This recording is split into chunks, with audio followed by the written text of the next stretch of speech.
Les marchés avec CMC Markets, trading de CFD sur action, Forex et indices.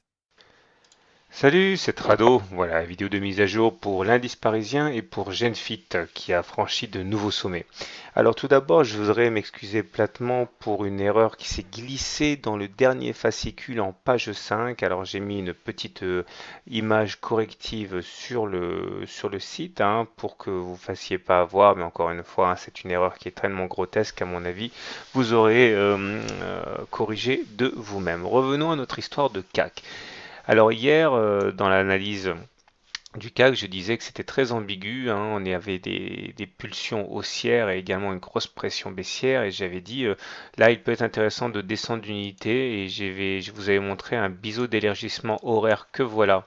Ok, donc effectivement, je vous avais dit que les biseaux d'élargissement ascendant ont 8 chances sur 10 de casser par le haut, et c'est ce qui s'est passé, il y a eu une franche cassure par le haut sur cette bougie-là. On a essayé ensuite de repartir à la hausse, mais on a été bousculé, on a clôturé bien en dessous des plus hauts de la séance, en échouant à repasser au-dessus dans la zone de biseau d'élargissement qui invaliderait le scénario. Mais attention donc, parce que ça donne du sens à la séance du jour. Si effectivement on est parti pour casser le biseau d'élargissement par le bas de manière significative, l'objectif en horaire, j'ai bien dit en horaire, serait d'aller chercher au moins les 4200.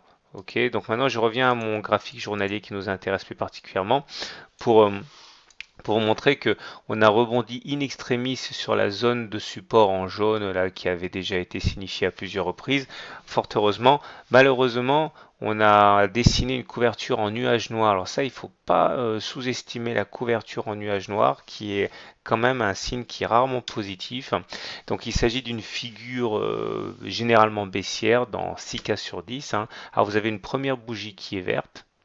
Et dans la foulée, vous allez avoir une bougie rouge qui va commencer plus haut. Moi, je parle des corps là, pas des mèches, dont le corps va commencer plus haut que le plus haut du corps de la veille et qui va néanmoins terminer en dessous du niveau médian, c'est-à-dire de la moitié du corps de la bougie verte. Donc on commence plus haut et on termine plus bas que la moitié.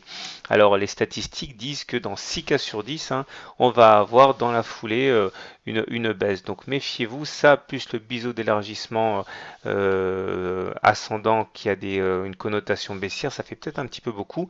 Et même si le support a bien tenu aujourd'hui, on ne sait pas si il tiendra demain. Regardez, je vous ai repéré pardon, une couverture en nuage noir sur le CAC ici.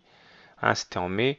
Et derrière, badaboum le CAC. Ok, donc méfiez-vous. Je reviens à mon CAC. Alors, il faut bien voir que ça va pas être une mince affaire pour les baissiers, puisqu'on est sur une zone de support qui a déjà sauvé la mise au CAC aujourd'hui. Mais bon, si vous achetez maintenant, vous savez que vous avez quand même les chandeliers japonais et un biseau d'élargissement contre vous. Voilà. Les indicateurs techniques sont toujours très bien orientés. Regardez le stochastique est sur des niveaux hauts. Bon, on remarquera quand même il est sorti de sa zone de survente, ce qui tendrait aussi à relativiser le niveau haut du stochastique, puisque bon, la pression haussière se relâche. Par contre, le MACD, j'ai oublié de le préciser, le MACD vient de croiser son signal à la baisse. Donc ça, c'est très très médiocre. Méfiez-vous, même si c'est de peu, il demeure que la séance du jour est une séance avec un MACD sous son signal. Il ne reste plus que le momentum qui est en zone positive, mais il faudra faire attention. Voilà, donc moi j'émets quand même un bulletin d'alerte pour le CAC qui est bien en tendance haussière. On est au-dessus du moelle mobile à 20 séances haussières, mais ça se joue vraiment là sur l'épaisseur du fil. Voilà, j'enchaîne tout de suite avec Genfit qui m'a été demandé au moins 50 fois en 14 jours, et en particulier avec une salve hier et avant-hier, parce que regardez ce qui s'est passé, l'objectif aussi a été rallié. Vous avez fait une vidéo d'analyse technique sur Genfit il y a pas, enfin, il y a à peu près 2 semaines, et j'avais dit voilà, c'est la règle du fanion qui s'applique. Regardez le joli fanion qui avait été dessiné ici en marron, et j'avais dit en cas de cassure par le haut, d'ailleurs il y avait eu cassure par le haut parce que statistiquement c'est ce qui se passe, on prend la hauteur du mât que l'on va reporter en dessous là, de la partie basse de la parallèle qui constitue la base du drapeau, et pouf, ça nous donnait cet objectif là qui a été rallié le 22 octobre. Et à partir de ce 22 octobre, on a construit ici une zone de résistance hein, qu'on n'arrivait pas à franchir ni là, ni là, ni là, ni là, ni là.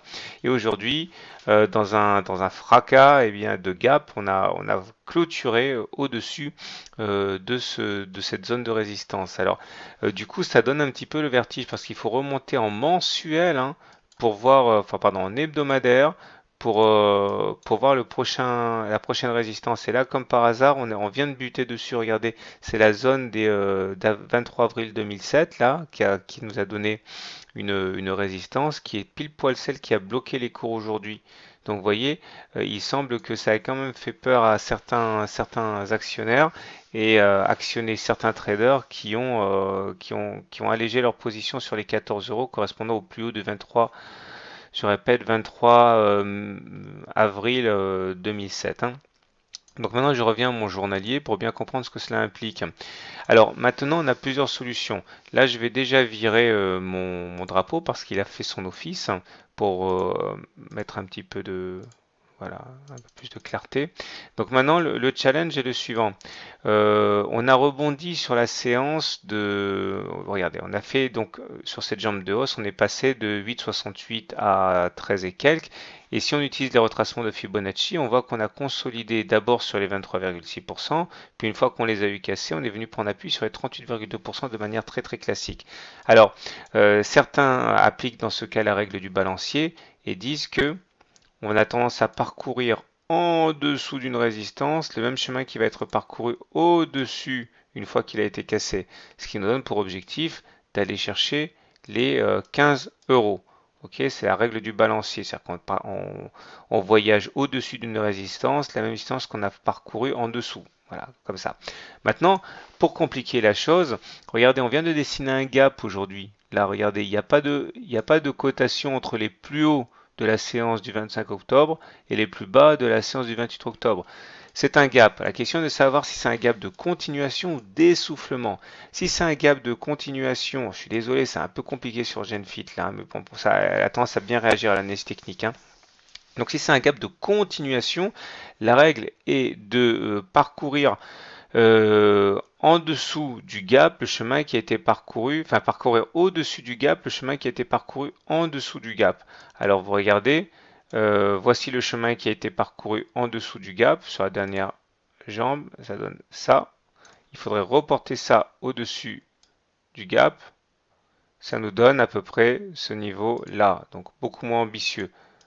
Ok, 14,4 euros. Maintenant, s'il s'agit, et là je ne vous le souhaite pas si vous êtes actionnaire, d'un gap d'essoufflement, là il faut s'attendre effectivement qu'on aille chercher beaucoup plus bas et sans doute aller chercher la moyenne mobile à 20 séances qui est actuellement vers 10, 10,5.